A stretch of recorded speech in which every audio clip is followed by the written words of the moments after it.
To be or not to be, that is the question.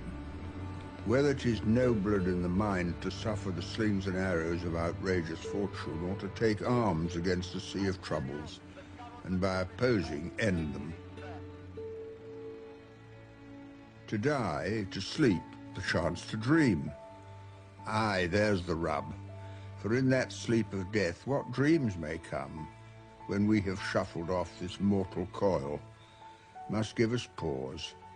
There's the respect that makes calamity of so long life.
It is thought their views might be, and this will continue to be the case for as long as I am Speaker. Mr. Benn. Anthony Wedgwood Benn, as he was known in the 60s, had renounced his birthright. He served as Technology Minister in Harold Wilson's first government and Industry Secretary in the 70s. The whole deterrent argument is a fraud. Branded a rebel from within, vilified by Labour and Tory opponents for his left-wing views, yet admired by all shades of opinion for his intellect. Basically, he's a dreamer. When he's got a dream about a Britain in which the workers will have control. It's about whether our society puts people in a place of dignity and serves them, or whether you just hand over your money to gamblers who don't create any wealth at all. His problem is that he's about 10 years in front of his time. I think he is a kind of aging perennial youth. He immatures with age.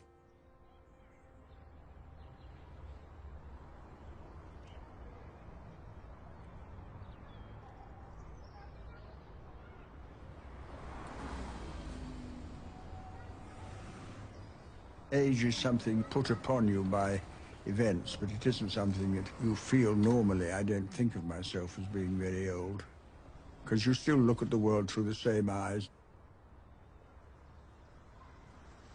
Everyone has a time to live and a time to die. It's the pressure of what you should do that keeps me going, really.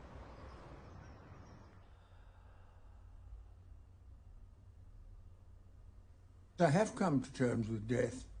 My wife said she regarded death as a great adventure. She wasn't at all frightened of death.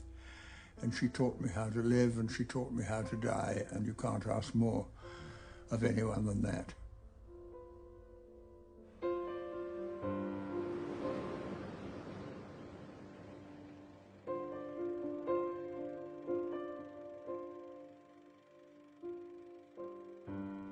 Well, I met Caroline in 1948 at Worcester College.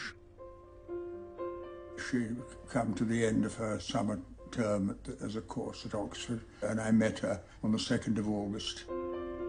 And 9 days later, I proposed to her because I realized that she was going home and I'd never see her again if I didn't propose.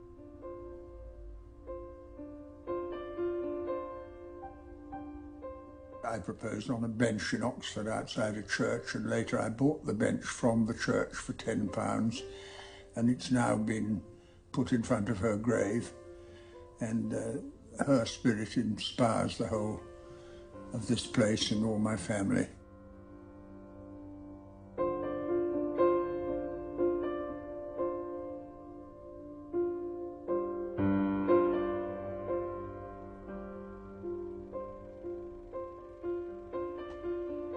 We're a very close family, and much of our life has come through this house, and they feel it as I do.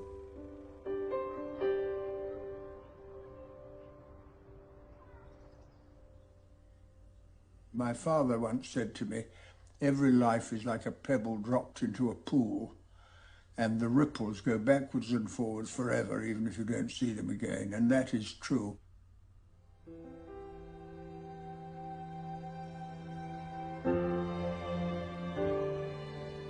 If you don't know where you came from, you don't know where you are, and you don't know where you're going, looking back at what's happened and thinking about it and trying to draw lessons from it is very interesting.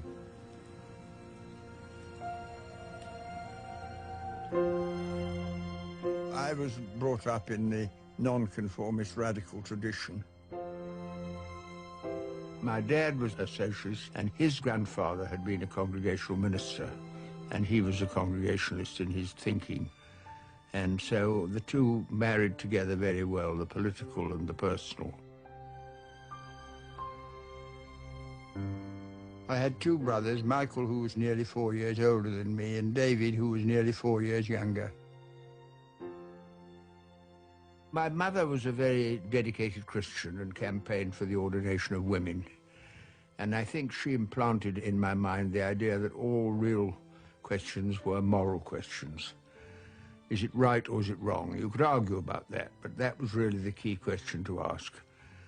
And when I was a child, the thing that always made me cry was if something I thought was unfair was done.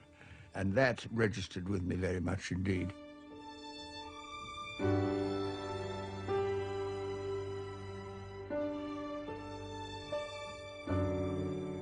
My mother once said to me, the Bible is the story of the conflict between the kings who had power and the prophets who preached righteousness. And she taught me to support the prophets against the kings, and it's got me into a lot of trouble in my life, but the older I get, the more important I think that is.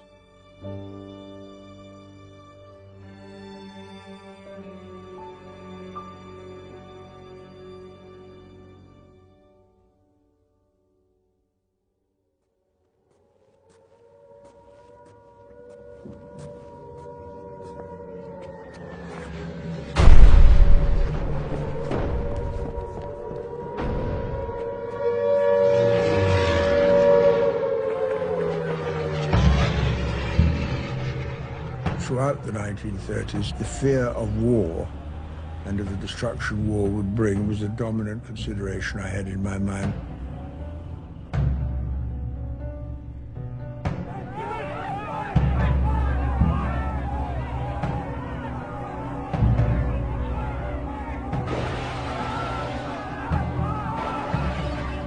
My parents went to Munich in the 30s, came back and reported about Hitler and about the anti-Semitism and so on. The development of anti-Semitism was very calculated. There was mass unemployment, which was due to defeat in the First World War and all sorts of other things. But Hitler said no, he said it's all due to the Jews. So he built up support. He said, give me power and I'll give you full employment. And he did. Finding a false enemy to build strength for yourself politically was what the anti-Semitism was all about.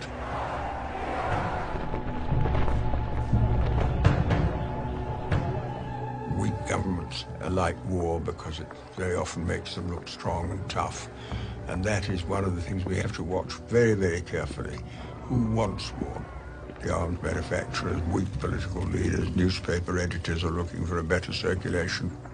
And helping people to understand the ingredients of war is one of the ways in which you can make war less likely.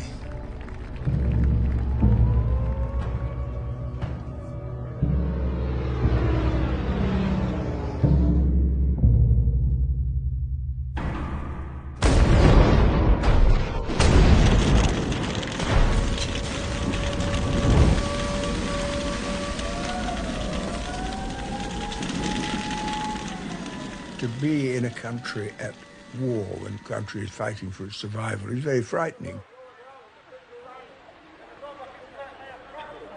When I look back on it now, I have the sense that the whole world was coming to an end.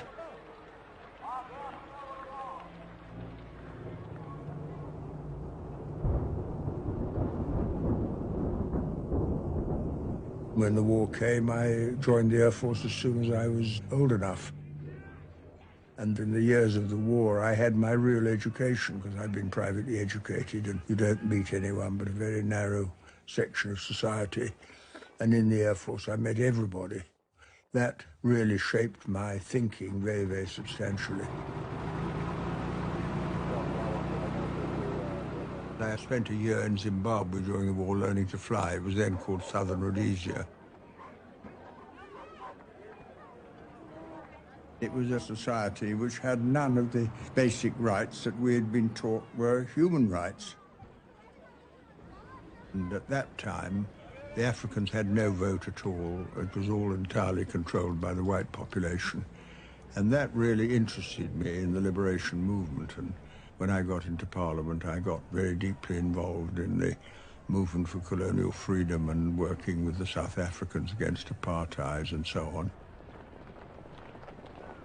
It made some progress, but at the same time, the gap between the standard of living in Africa and here is very great. So colonial liberation was only one stage in the process.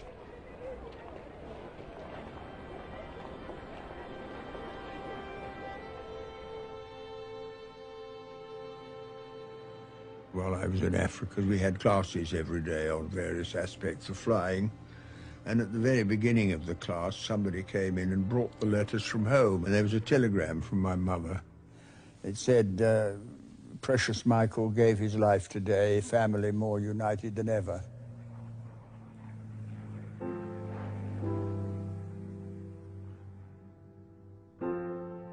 I had to sit throughout the whole of that class with nothing else in my mind but that message. And then I went out into the airfield and burst into tears. The shock was horrific and the sense of loss horrific. It was a terrible tragedy for me because I was devoted to my brother. He was a wonderful guy. I missed him terribly and he inspired me in so many ways.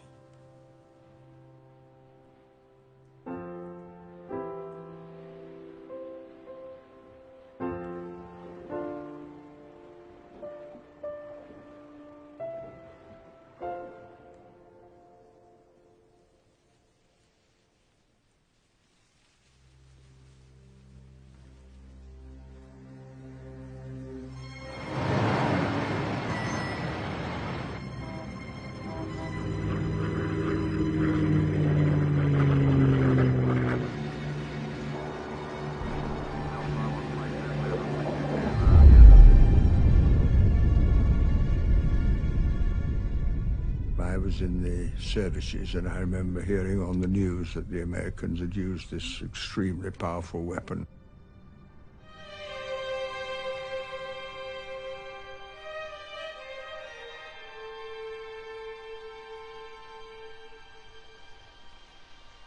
I went to Hiroshima once, and I was shown round by a Japanese man, and he took me along the road, and on the pavement there was a little dark mark.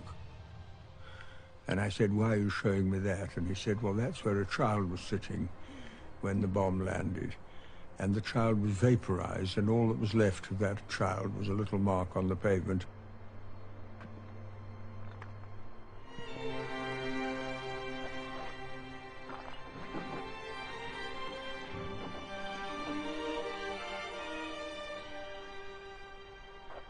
At the end of the war, when I came back to college, one of the pilots who'd been at Hiroshima came and talked to us, and he said, all the work you're doing now is a complete waste of time unless you tackle this question of nuclear weapons.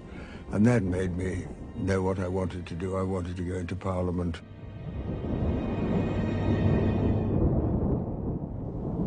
Anthony Wedgwood Benn, Bristol South East Divisional Labour Party. Now, I only ask this. I am not a pacifist. I never have been a pacifist. But I'm quite convinced as a practical matter that it would never be right or practical ever to use the hydrogen bomb. Atomic energy has been liberated. And that fact makes war merely a form of suicide for mankind. Nuclear weapons are so dangerous that you have to keep quiet about them. And at the end of the war, Attlee continued building nuclear weapons, and he never told Parliament or the Cabinet what he'd done. And so, in a way, the very existence of nuclear weapons destroys democratic accountability.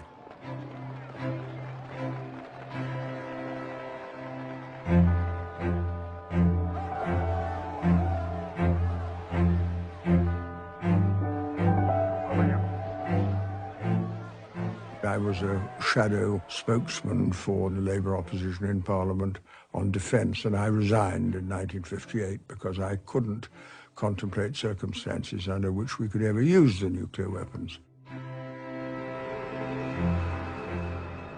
I had never any sympathy, as people who know anything about me must know, with the Soviet system and its lack of democracy. But I never believed that the Russians were threatening to invade Western Europe. I never believed it. I don't think most people in this country were going to take, with all their domestic problems, going to take over West Germany, Italy, France, come to London, deal with Ken Livingstone, go to Northern Ireland and deal with Ian Paisley. And yet that threat was the most convenient political instrument ever used in domestic politics, because if you ever criticised the Conservative government, then you were an agent of the KGB. Now, you see, the second thing is we can't afford nuclear weapons either. In my opinion, when we look back at all the arguments about why the British economy is weak since the last 40 years, one of the major reasons is we've wasted too much money on weapons of war that were not necessary. With all the cuts made in public expenditure in recent years, the one obvious cut would have been to cut out 70 billion quid, which is what we're spending on a new generation of nuclear weapons. I regard that as a big moral issue, an absolutely central question on which people have to say what they think. And that's why when I first heard the words of the United Nations Charter in the summer of '45, those words made such an impression on me. I remember them to this day.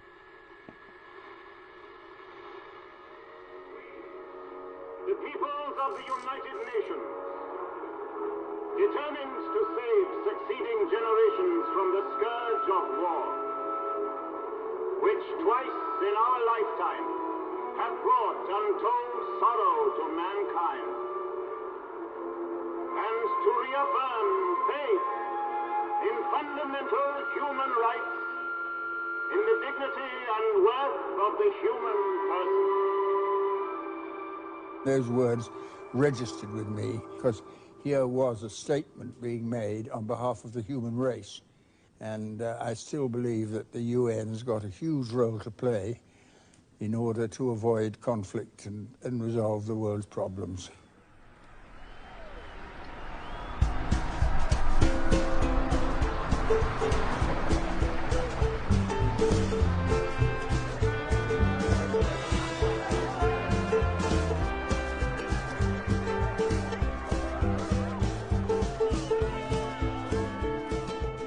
In the post-war world, we were thinking, how can we do things that will make it good for us in comparison to the circumstances in which we live? And I think that brought the nation together. Soldiers, sailors, and airmen, they deserve the best that we can give them. And now, while we are making plans to make a land fit for those who won the war to come back to, we are looking ahead to see whether we can't ease the burden of taxation I am going to relieve 2 million people from income tax altogether next year. And just by way of balance, to put a little bit more on the big incomes, which can well afford to pay. Incomes of the big people whose wealth would have been lost if the soldiers and the sailors and the airmen had not risked their lives to defend it. When Winston Churchill was Prime Minister of the coalition government, the level of taxation on the very richest was 95%. And the reason for it was very simple. They needed the money to fight the war, but also they felt everybody ought to make a proper contribution.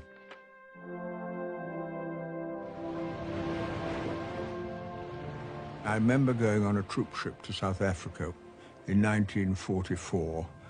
We decided to have a meeting on war aims. I was sent to see the colonel in charge of troops, and I saluted and said, "Sir, can we have a meeting on war aims?"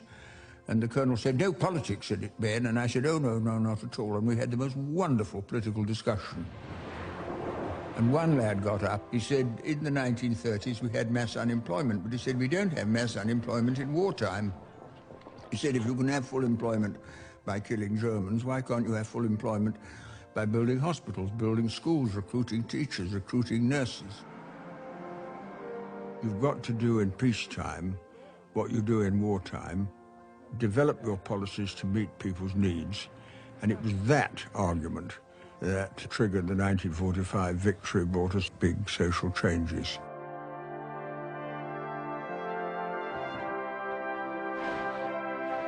Labour will now have a majority over all parties in a House of 640.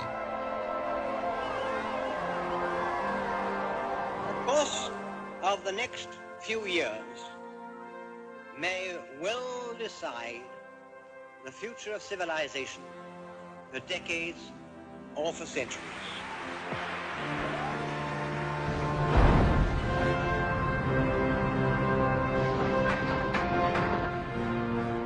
British industry had been broken by the war, and we wanted to build up a new railway system in public ownership, a new National Health Service, of course, which was the centre of the whole thing. We nationalised the steel industry, we nationalised the mining industry, and indeed developed common ownership in any way that could advance the nation's progress.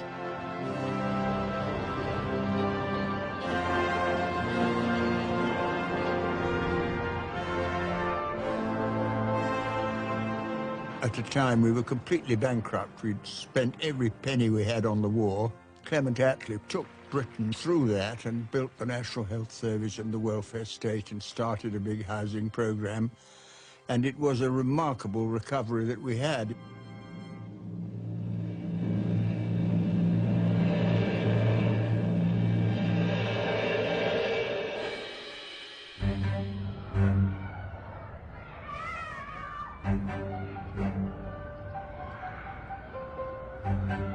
You could see so many people living in appalling conditions, such a huge social problem. It had to be dealt with, and it was dealt with very boldly.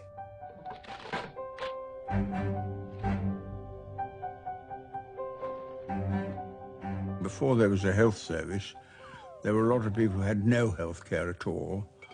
There were certain charitable organisations, but the full resources that medicine could offer were not at the disposal of the poor.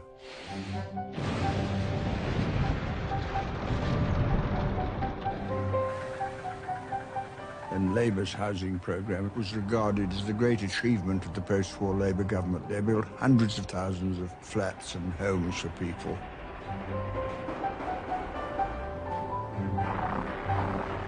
They did, of course, create jobs, because in order to build all those buildings, thousands and thousands of workers were involved.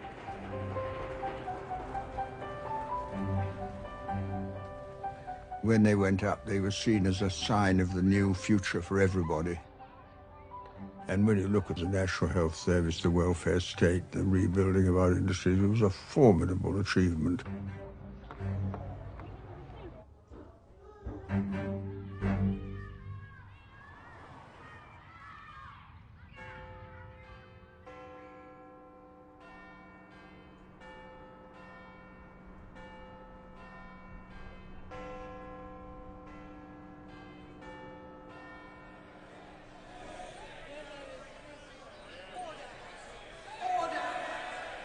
We talk about the House of Commons as the mother of parliaments, and of course, in a sense, it's true, but you mustn't confuse Parliament with democracy, because the principle of a democracy is the sovereignty of the people. It's the people who are sovereign, and they lend their powers to members of Parliament to use for 5 years. But, of course, until quite recently, not everybody had the vote. Indeed, it was in 1948, only 2 years before I was elected, that we got the principle of one man, one woman, one vote. When I look back on democracy, it seems to me to be a very revolutionary idea, because before there was any democracy, all power was in the hands of rich and powerful people, and everybody else were just slaves. And then when democracy came in, people who didn't have money could use the vote to buy with their vote what they couldn't afford with their wallet. And it transferred power from the marketplace to the polling station. And that gave us the National Health Service, which was the most socialist thing we ever did. And the thing about it was that it was accountable to those whom it served.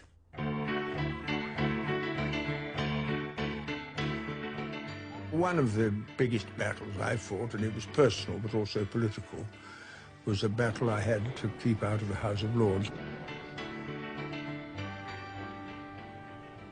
I'm sure you will agree with me that it is absurd for a member of Parliament to be obliged to give up his seat in the House of Commons, not because his constituents have deserted him, not because he has been turned out at an election, but because he has inherited a peerage which he doesn't want and which he desires to renounce.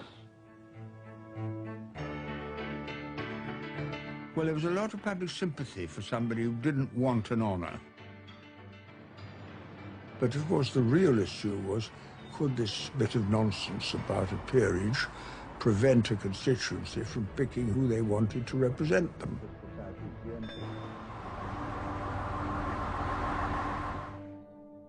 They had a by-election in Bristol, and I decided to stand even though I was a disqualified candidate.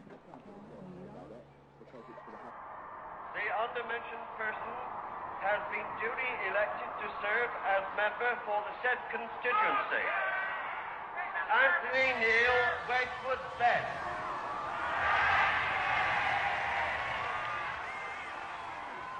I won with a bigger majority than I'd had when I was qualified. But when I arrived in the House of Commons, the Speaker wouldn't allow me to enter the chamber.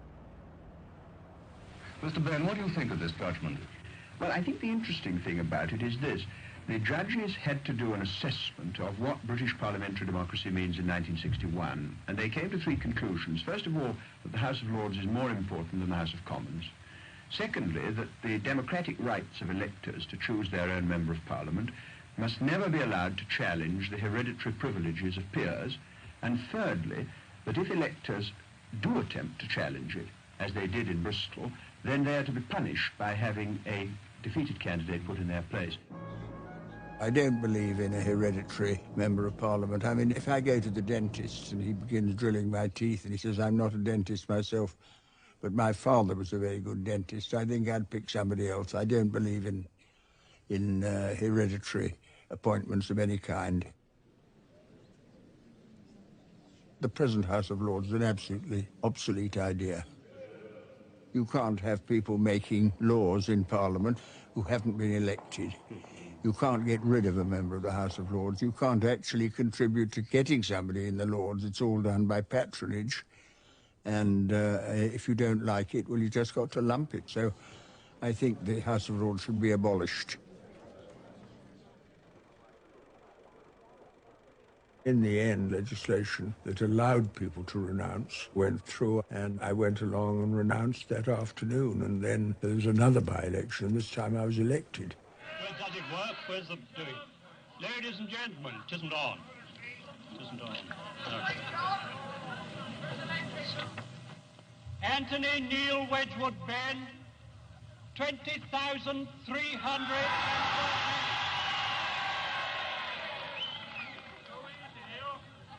Edward Druitt Martell, 4,800.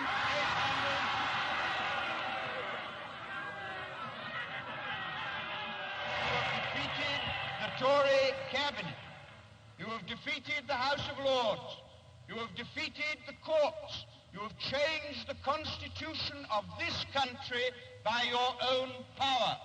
And that is a very great achievement. And I am very, very proud indeed to be sent back for the 6th time to represent you in the House of Commons. And they won't lock the door this time. Thank you very much indeed.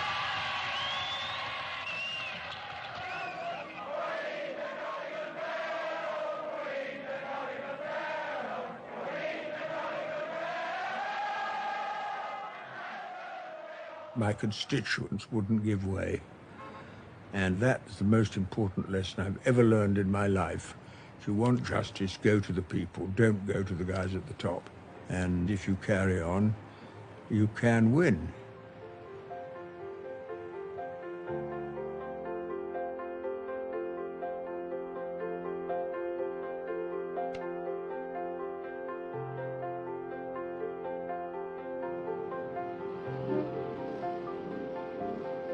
By the end of the 50s, the Labour Party was trying to look ahead beyond the years, what they call the wasted years they'd been under the Conservatives, where opportunities had been lost and society had shifted to the right. And Labour offered in Wilson's manifesto the new Britain.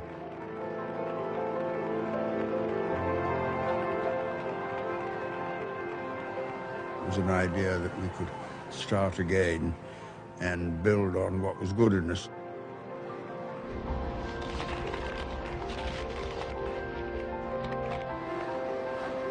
When we were back in power in '64, Wilson appointed me Postmaster General, and it was a huge job because every postman and every telephone operator were in my department.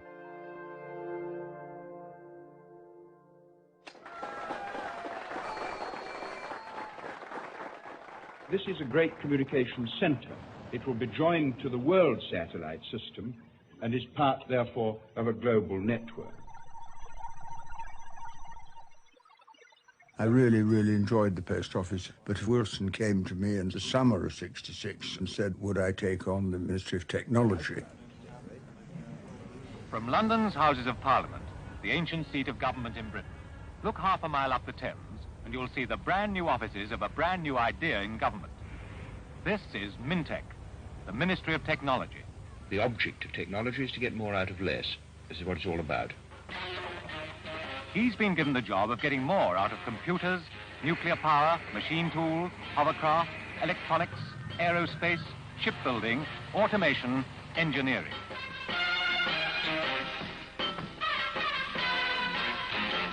I didn't start the Concorde, and looking back on it, I wouldn't have started it because it was this idea that speed was everything, whereas actually the future lay in mass transit. But by the time I took charge of it, there were 250,000 people working on it, so I tried to keep it going. Mr. Wedgwood Benn, Minister of Technology, and Monsieur Jean Chamon, the French Minister of Transport, were ready to cut the tapes and launch the greatest airliner ever built.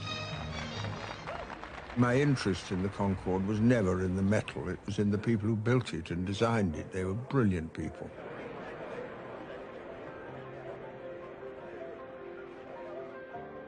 My wife and I decided to take up a group of people who built aircraft in Bristol for years. Some of them had been building aircraft for 30 years and never flown before. And one of them, as we got on the plane, said he'd taken the last communion, and I said, well, that doesn't show much confidence in your product.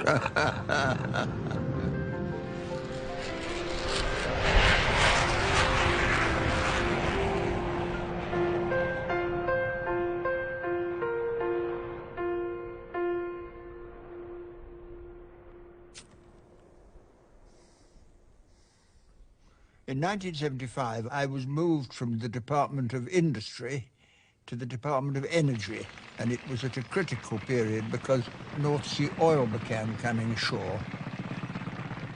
A day of congratulation to the firms and to the people who have brought this oil ashore from under the most terrifying and capricious waters in the world.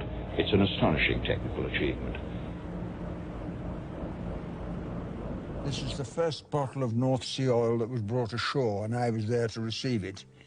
And, of course, it posed enormous problems for us because we'd had no experience of being an oil producer. As more oil came ashore, so did a new source of revenue for the government. Britain not only became self-sufficient, but also a major exporter. It became clear there was a lot of money coming in which we could use for industrial development. And I was very keen to develop a North Sea oil fund. By the time I left office, a quarter of the revenues from the North Sea oil belonged to the British people. The prospect of being free from debilitating balance of payments crises also transformed the political scene. The next government could stay in power for 20 years, said Harold Wilson. Unfortunately for him, it wasn't to be Labour.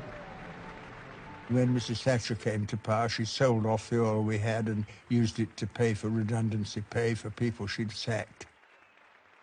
Every penny of the oil revenue has either gone on the dole or foreign investment or tax cuts. And the whole of the so-called Thatcher economic miracle was funded by the oil. And at the end, we're left with no industrial base to speak of. That was a political decision that ruined it. It wasn't going wrong for any inherent reason of its own, just the money was handed over to other purposes than the improvement of our economy.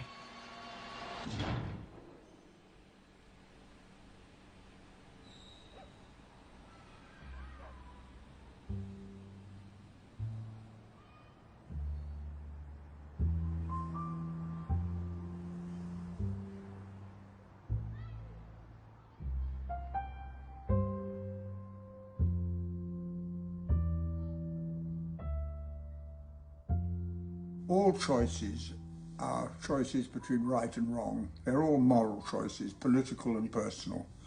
And I think that is the core of my belief, based on my judgment at a particular moment, what is the right thing and what's the wrong thing to do. I've made a million mistakes in my life, and I'm not ashamed of mistakes because that's how you learn. I think that is what life offers you, an opportunity to consider what you've done and what you said, and then examine conscientiously whether you were right in what you said or not. And if you were wrong, then you have to explain it to yourself. Clearly, if you have a conscience, you're reminded all the time of where you failed, and that is a continual rebuke. You have a sense of guilt about it. And I think anyone who could look back on his life and said he had nothing to be ashamed of would not be speaking the truth.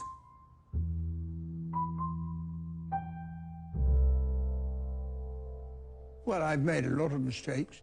I've changed my view, for example, on nuclear power. I did once think that civil nuclear power was an example of using nuclear energy which was cheap and safe and peaceful. I heard the broadcast describing the Hiroshima attack, and then 10 years later, President Eisenhower talked about atoms for peace. He said you can use atomic power to generate electricity.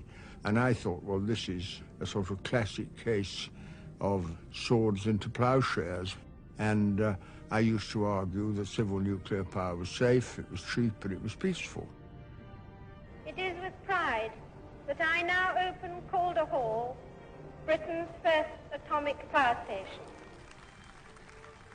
I was responsible for the nuclear power program for many years in Britain, and I learned from my own experience that it isn't cheap because they still haven't found a way of storing nuclear waste.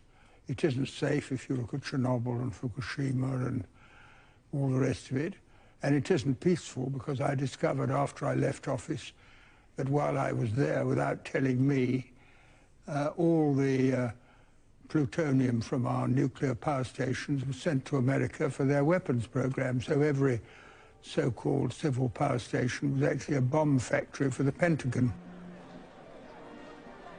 I was so horrified by that that I came out very strongly against nuclear power, and I am against it now. It was a mistake that I made. I understand why I made it, but it was a mistake. I think to recognize that you've got things wrong is absolutely essential if you're going to make sense of the problems you face next time round.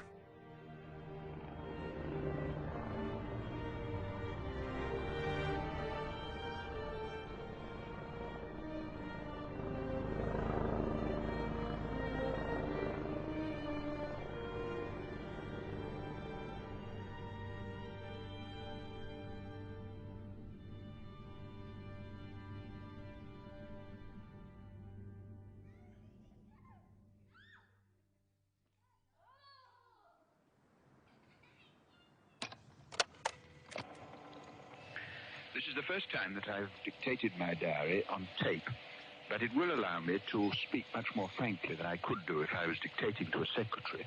It does, of course, contain secret information and must remain under lock and key.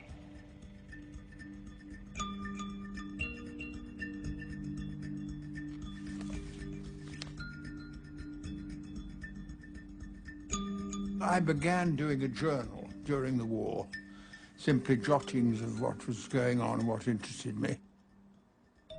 Then in 1966 I began dictating because I couldn't cope with it all, so I just sat down at night, went through the day and the notes I'd made and began doing an account of the day.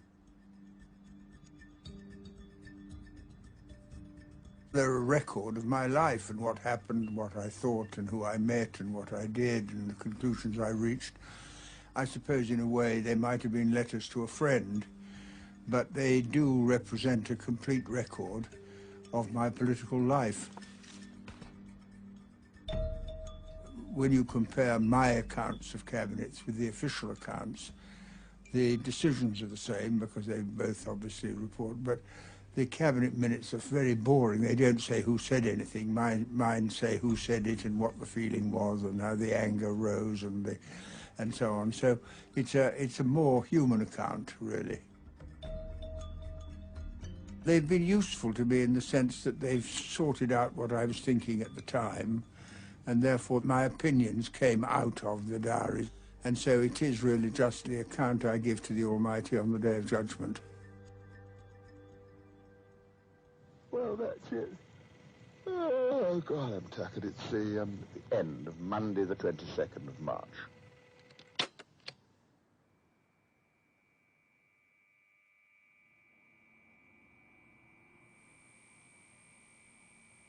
I suppose if I reflect on the way our society is organised, democracy ought to be a means by which we change the system to meet people's needs.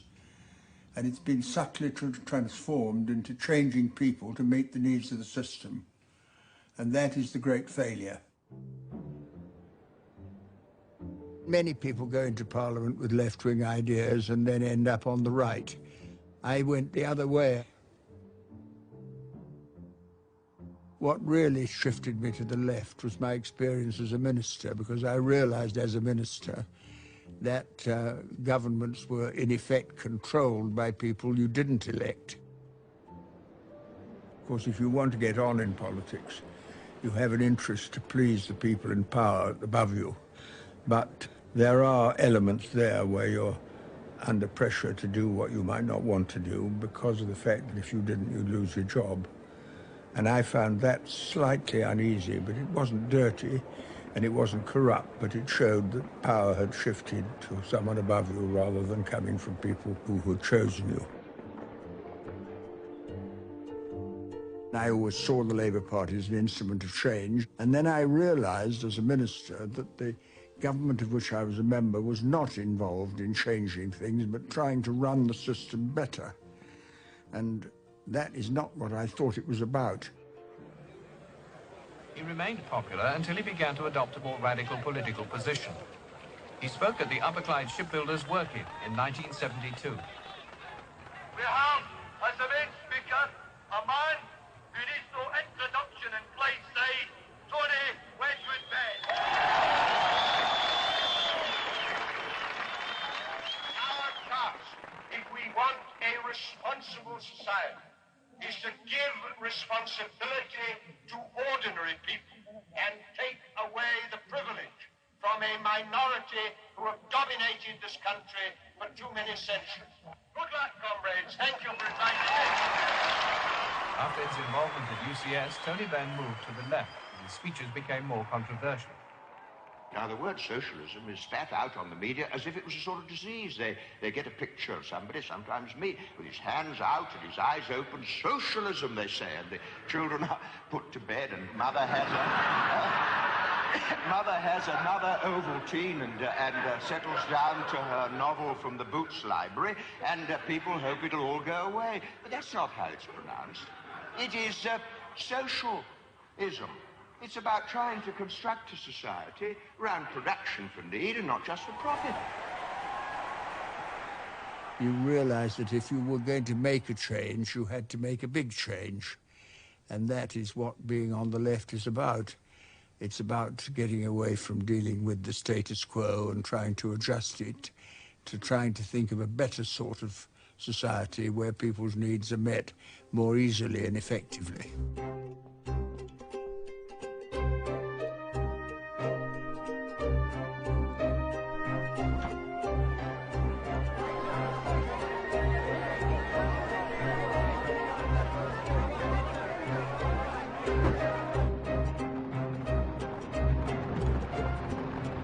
Wilson went in the spring of 1976, and I think he realized what was coming.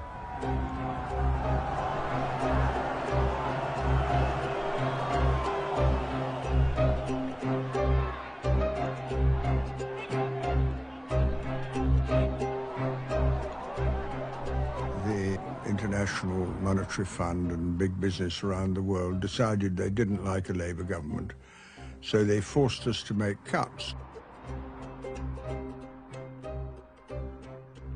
When the proposal for the cuts were made, Callaghan, who was Prime Minister, said, well, let's have proper discussion about it. I gave him full marks for that. So I put in a paper on the alternative economic strategy, which ran absolutely against what the Treasury wanted. It was a more direct socialist control of the economy, so that we would do what we thought was right and not have it imposed on us by the IMF, or a completely unelected body. It was then argued about and rejected. And in the end, the cabinet capitulated to the pressure, made the cuts. And of course, when the cuts were made, in a couple of years' time, it became apparent to the people in those industries what had happened, and they took action to defend themselves. It cost the Labour government its life. It contributed to the mass unemployment which we now have. It wasn't necessary because, of course, the oil revenue was just beginning to come. But it was the beginning of the domination of the world economy by world bankers, and the IMF is really its political voice. It was those cuts that led to the winter discontent, that led to the election of Mrs. Thatcher, and all the price we paid for that.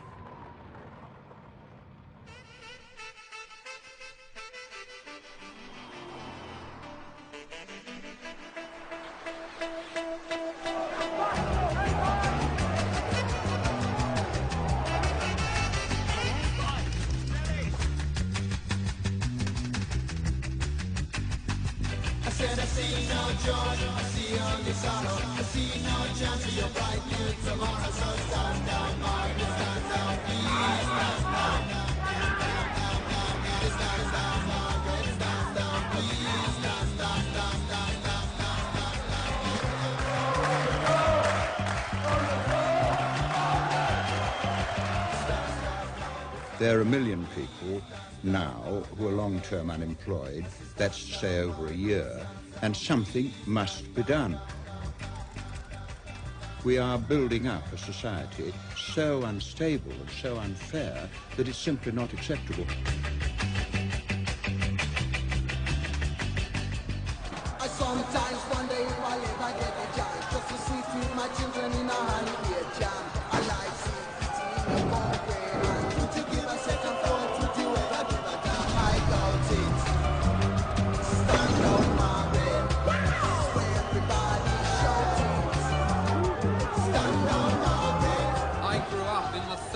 With an unemployed father. He didn't riot. He got on his bike and looked for work, and he kept looking till he found it.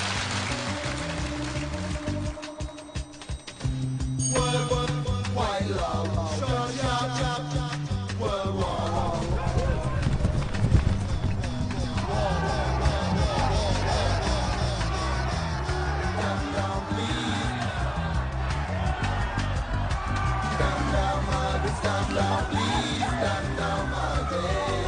Where there is discord, may we bring harmony. Where there is error, may we bring truth. And where there is despair, may we bring hope. I say stand down, Margaret, stand down, please stand down, Margaret. You was with Benn. I was elected to Chesterfield on the day the miners' strike began in 1984, and I'd always supported the miners. And Mrs. Thatcher decided to make war on the miners because they were very strong trade unions. She wanted to erode trade union power. So I came out in support of the miners. You listen to me for a moment, because I feel you brought me here under false pretenses. No, I'd like to... Well, let me make my point. I've just come back from Derbyshire. I've been there every weekend. I've been round on the soup round with the women last week, and I've seen what's happened. The police are arresting people. When they get them in the cells, they're asking them who they voted for. Did they vote for Arthur Scargill? What newspaper do they read? They're arresting people who are trying even to picket peacefully.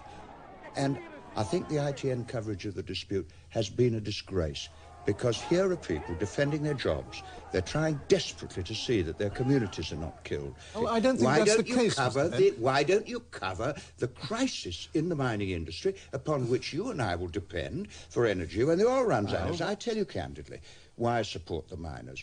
They do very dangerous and difficult work. Our future depends upon them. Whole communities will die if they are allowed to be treated this way. The police are going well beyond the law. And we just report what we find. I doubt that. I don't think that's what you're doing at all, truthfully, but that's your biz. Mr. Tony Benn.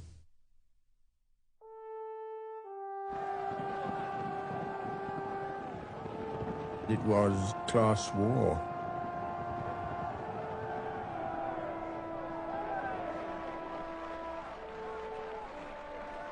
After nearly a year out, the miners were defeated and had to go back.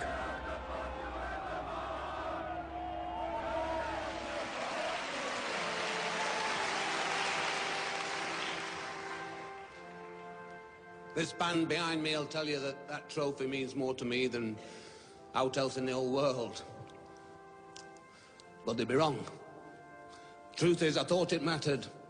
I thought that music mattered. But does it bollocks? Not compared to how people matter. Us winning this trophy won't mean bugger all to most people, but us refusing it, like what we're going to do now, well, then it becomes news, doesn't it? You see what I mean? That way I'll not just be talking to myself, will I? Because over the last 10 years, this bloody government has systematically destroyed an entire industry. Our industry. And not just our industry. Our communities, our homes, our lives. All in the name of progress, and for a few lousy bob. The end of the strike is interesting. The Conservative Party threw out Mrs. Thatcher, and the miners re-elected Arthur Scargill. That indicated where the real commitment was.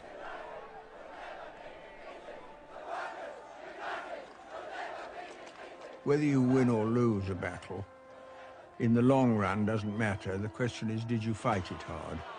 And we look back on so many occasions in the past where working people have been defeated. Can you draw inspiration from the courage of people who fought the battle that was their job to fight? Whether you win or lose isn't the final determinant of whether it was worth fighting. You have to fight or you lose.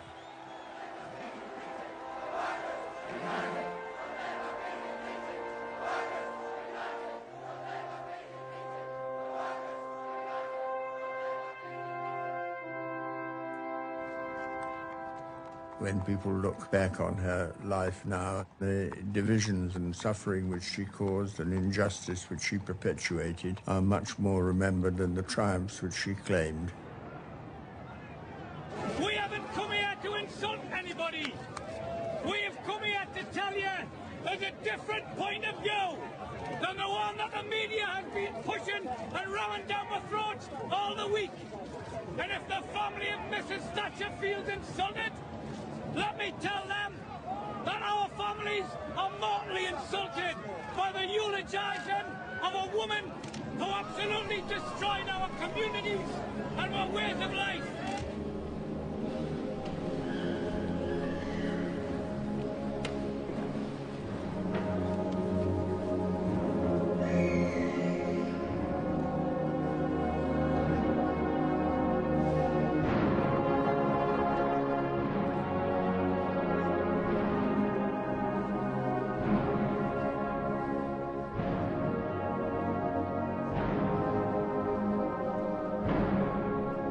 Every year in the cathedral here in Durham, they have a service for the Durham miners. It's an occasion when they consecrate new banners, they invite preachers to come and speak. Some years ago, the Blackwall Colliery said they wanted to add me to their banner. And I can't imagine a greater honor than to be on a miner's banner.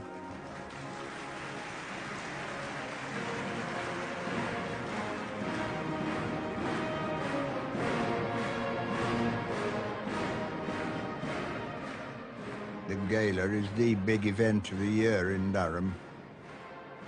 It's a celebration of the history of Durham, of the mining industry itself, celebration of the fact that our whole industrial strength was built on coal. And it's also a celebration of our belief in solidarity.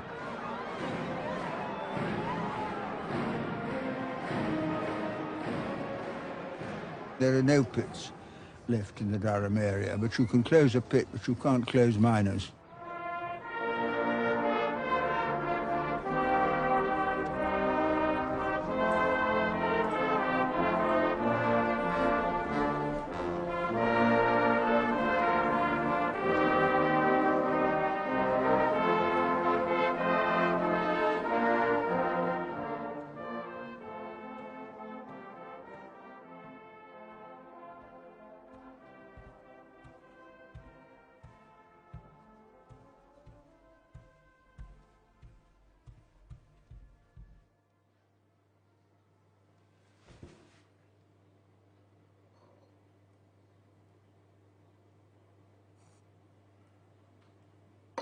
As I've got older, I realised that Parliament can become a club. You're a member of a club. But actually, you are there to represent people.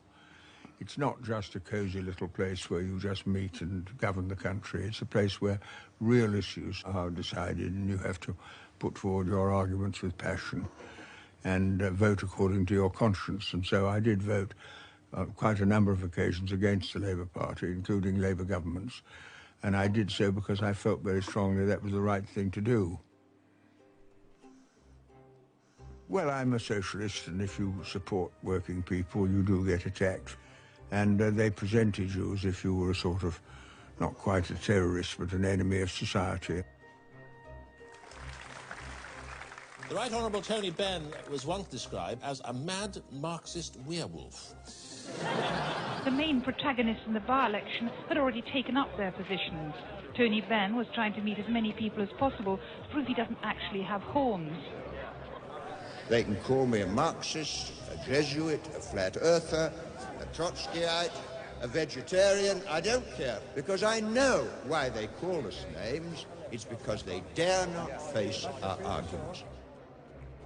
I was once the most dangerous man in Britain, and now I'm described as a national treasure. From being the most dangerous man in Britain to being a national treasure is also a danger, because if you're a national treasure, they're really saying you're a kindly, harmless old gentleman. Well, I am kindly, I am old, I could be a gentleman, but I'm not harmless. You're not going to stop me. But you've been on radio and you've done it already. No, I'm sorry.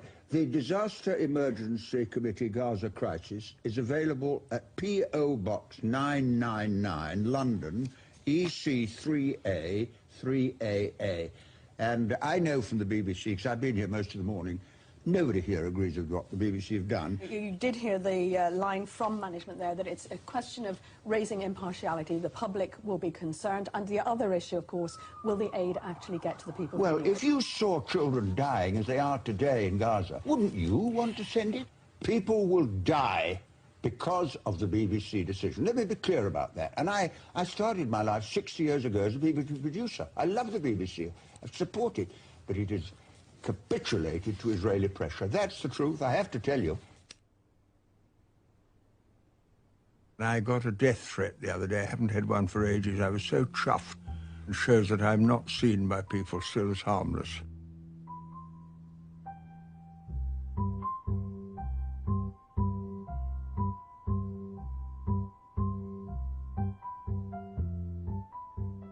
When I was a young man, I was interesting to the media, and they reported what I said and so on. When I moved to the left and began making critical speeches about the system, then they begin to turn on you. And when the media turn on you, they're a very powerful assassination squad.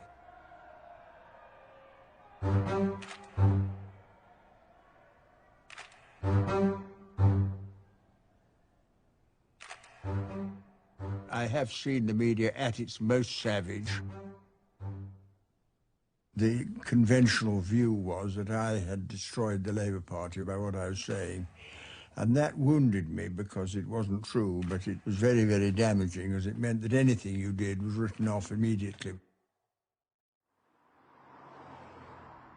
And that was the period of the press persecution, which was horrible. They used to come into the garden at night, ring the front doorbell every 10 minutes throughout the night, used to shout at my children as they went to school in the hope my children would shout something back and they could film it. It was a very, very frightening experience, I found, having the media turn on you in the way they did. I think the family pay a very heavy price for having a parliamentary father, because I always had things that had to take priority. If I had a cabinet meeting the following morning, I had to prepare the night before, and that meant it took me away from my family and from my children. Caroline, my wife, was a very determined woman. She did have a very rough time as well. They printed untrue things about her. On the other hand, she was a very serious person. She understood exactly what was going on and was completely supportive of me.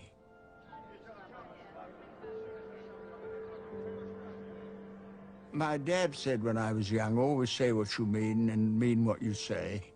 And that, as a principle, is very straightforward. If you have an opinion, you must express it, and then you take the flack that goes with it. And it's sometimes very severe criticism and destruction and misrepresentation, but if that's your view, you have to say it. And I think that was the only principle that could have possibly carried us through that period.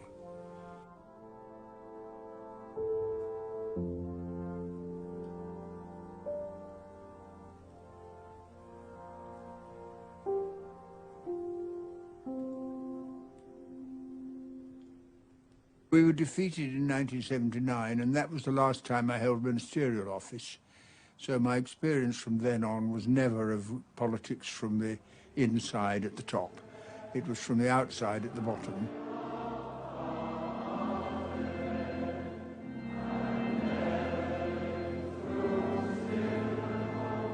The British press are very critical of the left. Everything the left does or argues for is always described as destructive.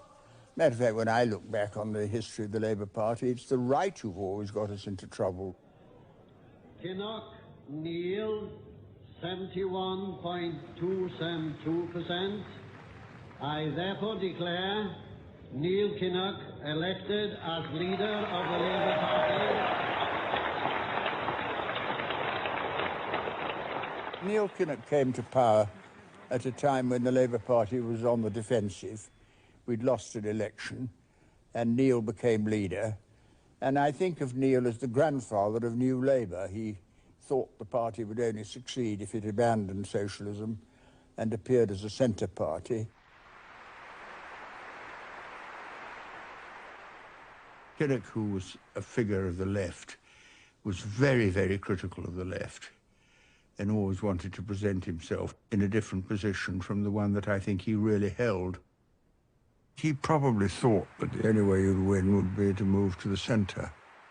And I'm not sure that's necessarily right. I think so long as people believe what you're saying, they will follow you, even if it does involve taking a bit of a risk.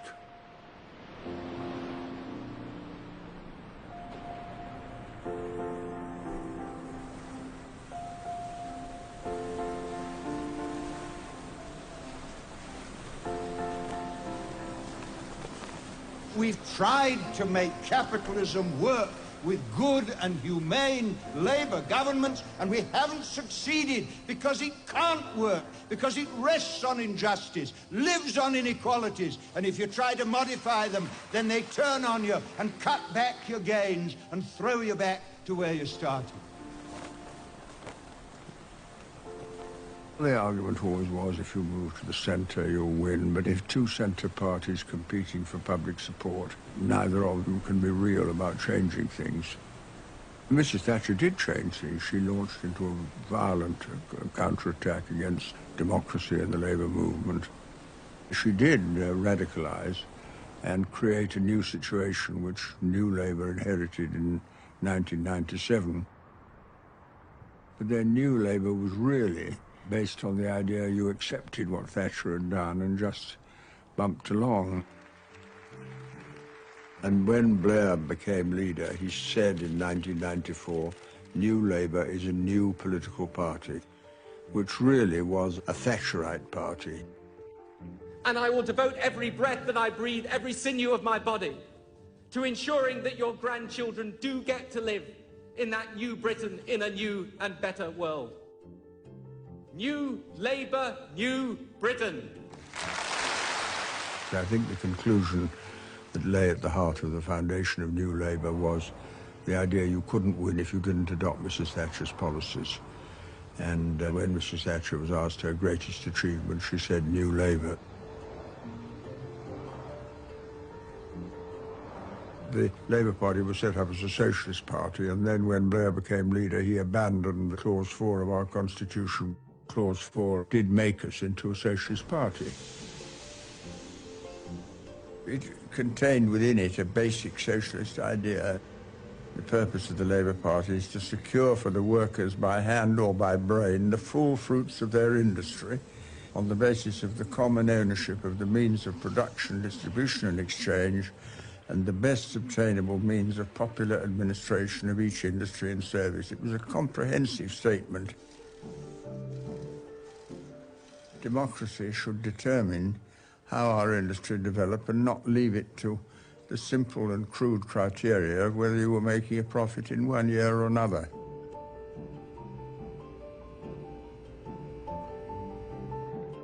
It was no longer the policy of the Labour Party, so Blair decided to get rid of it. And by doing that, he stripped us of our technical claim to be a socialist party. This is a modern party living in an age of change. It requires a modern constitution that says what we are in terms the public cannot misunderstand and the Tories cannot misrepresent. A dramatic and unexpected climax to the speech, signalling the scrapping of the historic Clause 4, which calls for common ownership, the most dramatic indication of what Mr. Blair means by the New Labour. Blair, from the very beginning, was reassuring his critics, including Murdoch.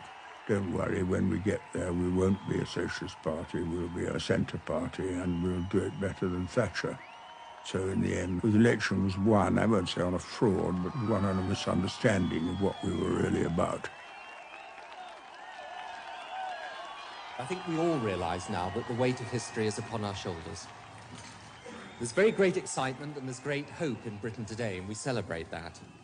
Even greater, therefore, is our sense of humility and responsibility in not disappointing those hopes or dashing those expectations.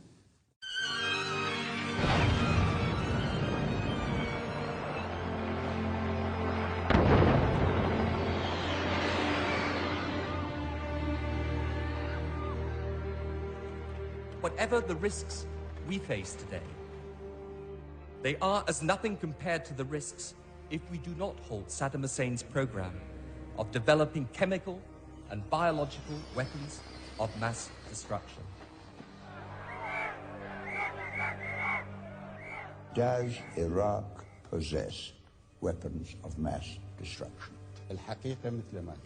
There is only one truth, and therefore I tell you, as I have said on many occasions before, that Iraq has no weapons of mass destruction whatsoever. 700 inspections at 500 different sites. And in no case did we find any weapons of mass destruction. If action is taken by Britain and America, it will be illegal in international law, will undermine the authority of the United Nations, and the moral responsibility for the deaths of civilians that may follow would rest with those who took that decision.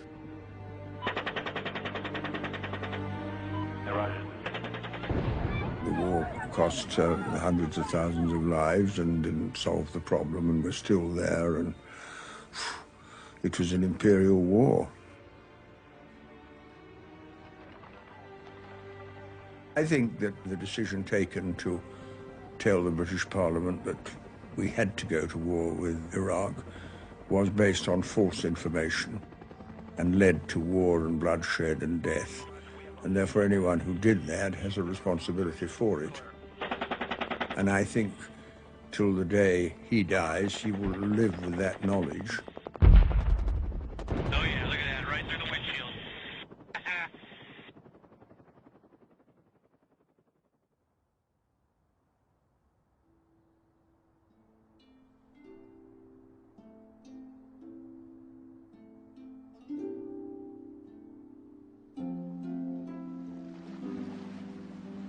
My north, my south, my east and west, my working week and my Sunday rest, my noon, my midnight, my talk, my song. I thought that love would last forever. I was wrong. The stars are not wanted now. Put out everyone. Pack up the moon and dismantle the sun. Pour away the ocean and sweep up the wood. For nothing now can ever come to any good.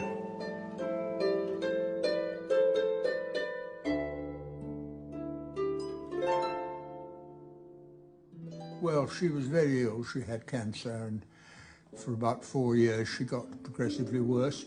And then we took her to hospital. She was very ill, and somebody came and took her away in an ambulance, and I went with her to the hospital.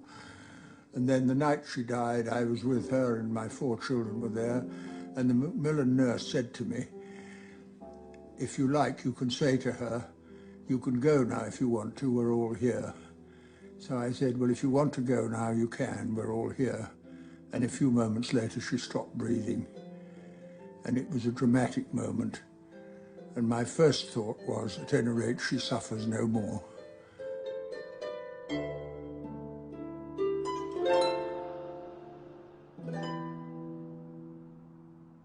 And she's been the most powerful influence in my life, without any doubt at all.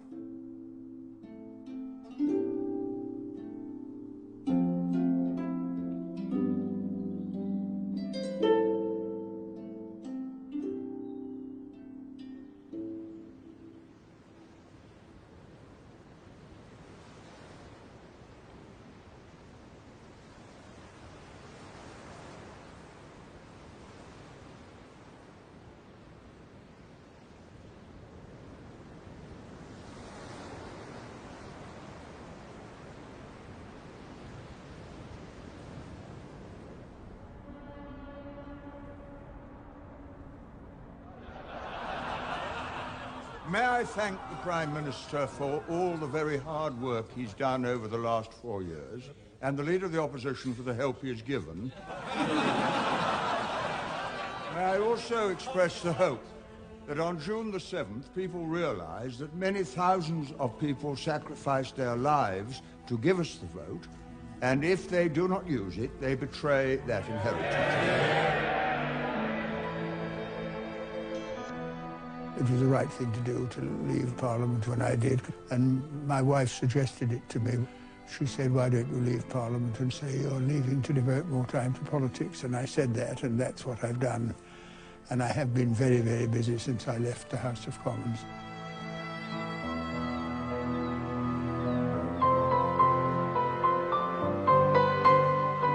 I conclude that from the beginning of time, there have always been 2 flames burning in the human heart. The flame of anger against injustice and the flame of hope who can build a better world. And my job is to go around fanning both flames.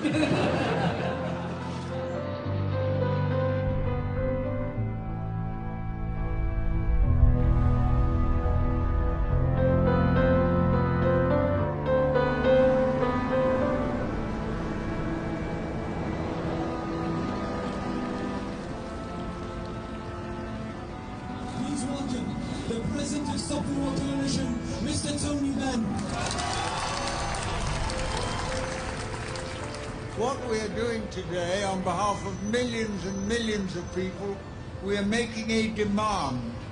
Withdraw our troops from Afghanistan and end the Afghan war. That is what we are demanding.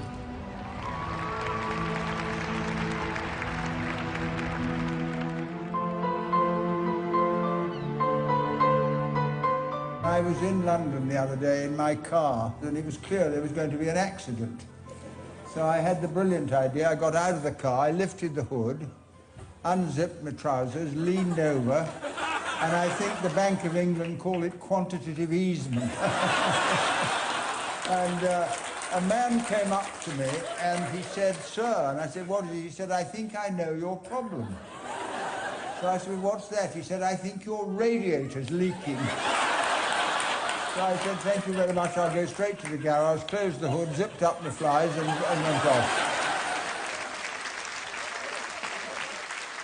I should warn you that this is a very, very subversive evening, because what we're about is the struggle of people. Every generation, the same struggle goes on for all the things that people want, freedom and justice and so on.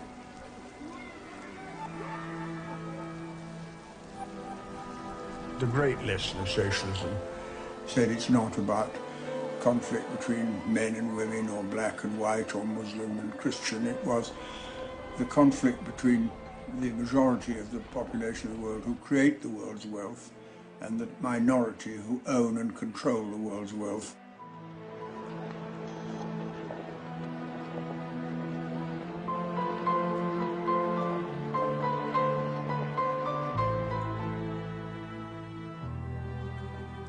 There are only two sources of wealth in the world: people and land.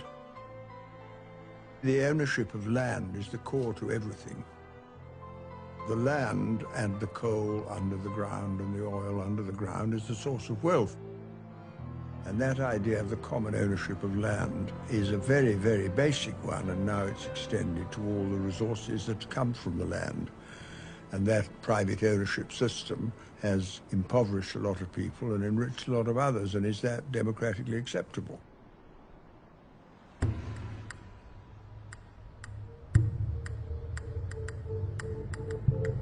It's all about power and where it is. Too much power is in the hands of too few people. It's not the trade unions running the world, quite the opposite. It's these secret, powerful people who've got positions in industry and in society.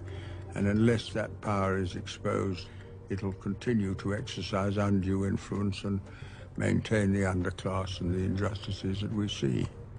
You are an old man who thinks in terms of nations and peoples. There are no nations. There are no peoples. There are no Russians. There are no Arabs. There are no third worlds. There is no West.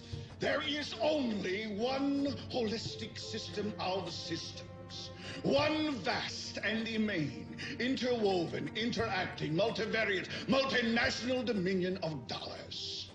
Petrodollars, electrodollars, multi-dollars, Reichmarks, rands, rubles, pounds, and shekels.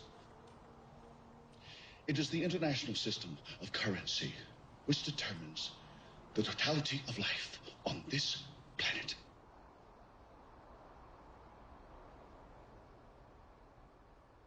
There is no America.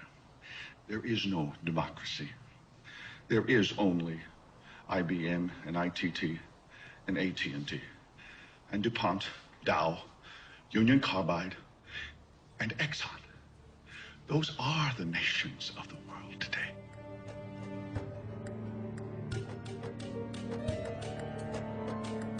When they say the answer is austerity, that they're saying the poor have got to be asked to pay for a crisis created by the rich who gambled with their money and went bust and had to be subsidized by the government. Then they bought the banks that went bankrupt.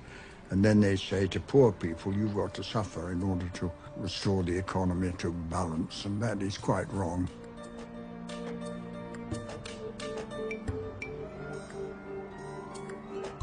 Alienation is the precise and correctly applied word for describing the major social problem in Britain today.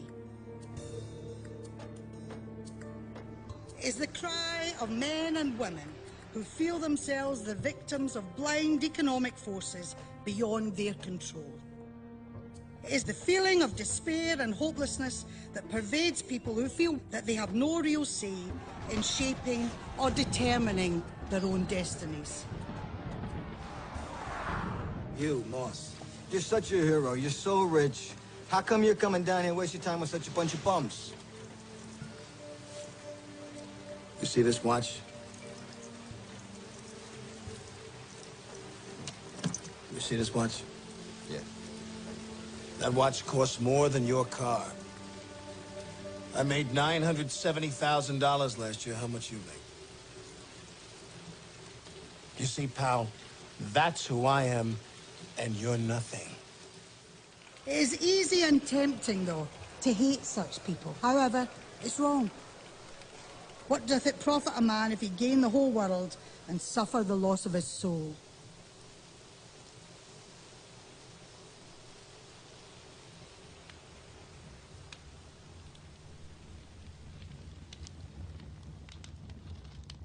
Keir Hardie said at the beginning of the last century, he said, we've won political democracy, now economic democracy is what matters.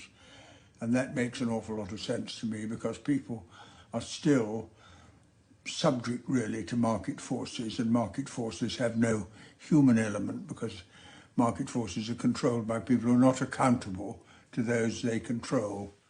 And that, I think, is the next stage forward.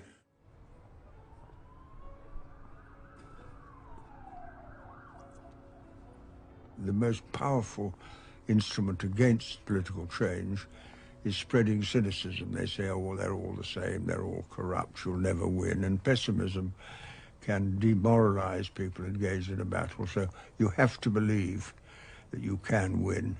And history is made by people who do things.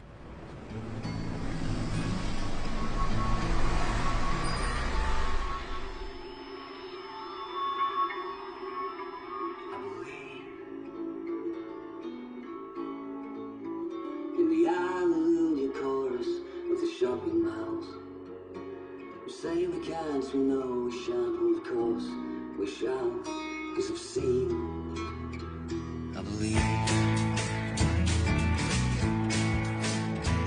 I believe that we are forever something which is incomplete. We trade ourselves for nothings in a world for our conceits. I have seen, now I believe. The ceaseless, seamless strain of your heart one day calls itself to make a start with me. We believe.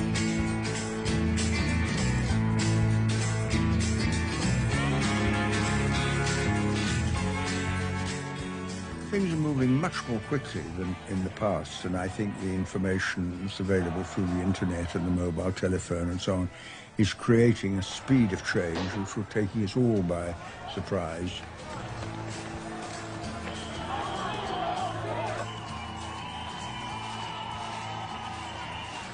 If you encourage people, you'll do more good than any other way because you'll release in them the life force that makes them want to do things. When I see all these other people doing things, I'm inspired by it. So I think the least I can do is to shine some of that encouragement back to them. And if on my gravestone, when I died, they had just the simple word, Tony Benn, he encouraged us, I would regard that as a sufficient justification for what I've done.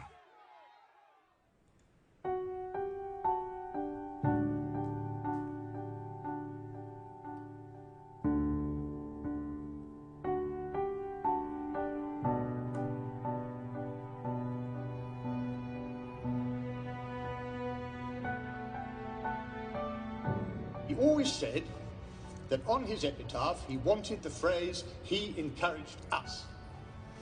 Well, Dad, you did encourage us, and you did inspire us, and your encouragement and inspiration, both for us and for others, will never end.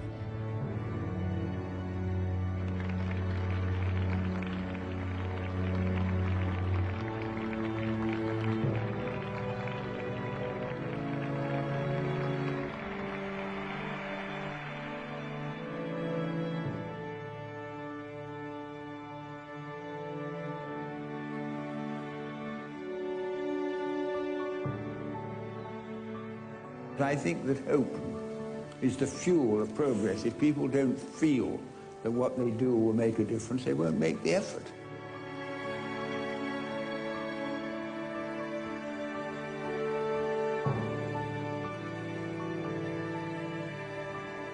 Because I still believe what I believed then, that the alternative is socialism or barbarism. And I tell you which side I'm on. Thank you very much, comrades.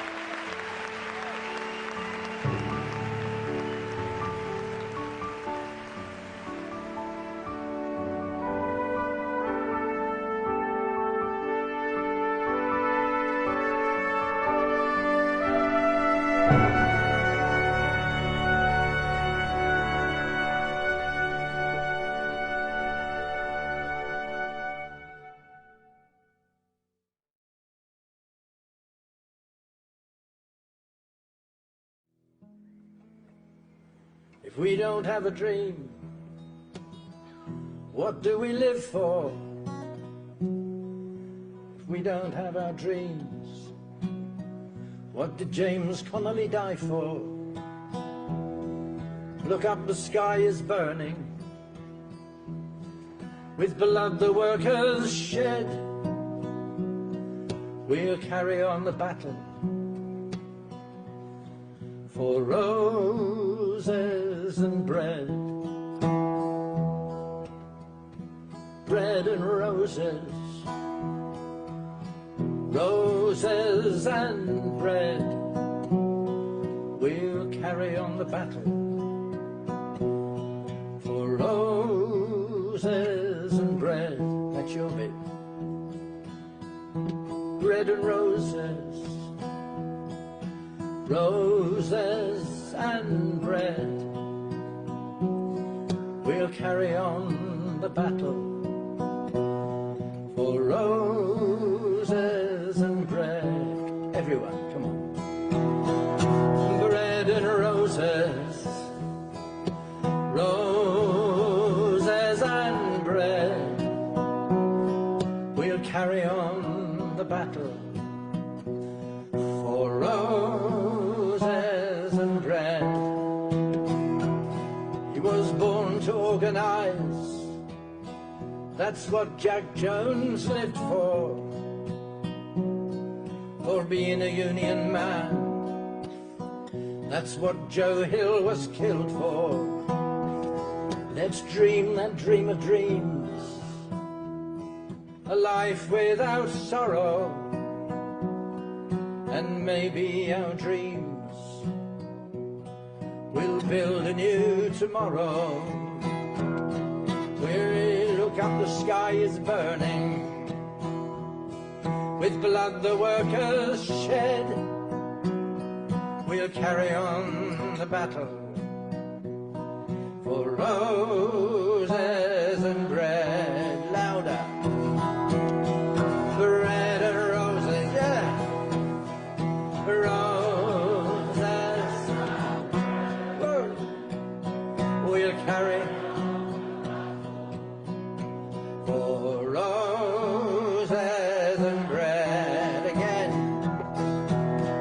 Bread and roses, roses and bread. We'll carry on the battle